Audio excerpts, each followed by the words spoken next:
The story of Adam and Eve is a central narrative in the Bible.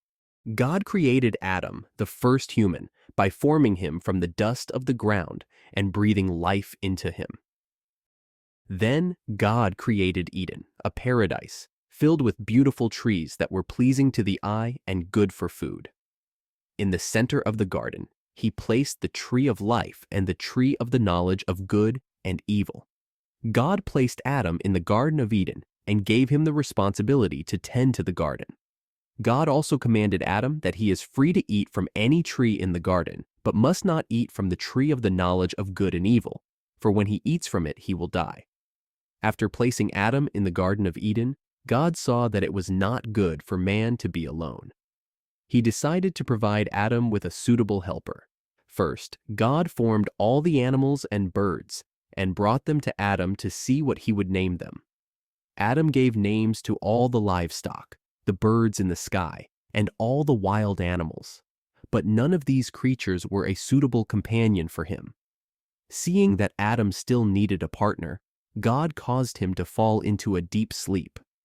While Adam slept, God took one of his ribs and fashioned it into a woman. When Adam awoke and saw her, he recognized her as part of himself and said, "This is now bone of my bones and flesh of my flesh. She shall be called woman, for she was taken out of man."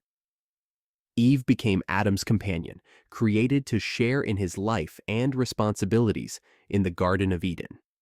In the Garden of Eden, Adam and Eve had everything they needed, but God had given them one command: not to eat from the tree of the knowledge of good and evil. One day, the serpent, known for its cunning, approached Eve.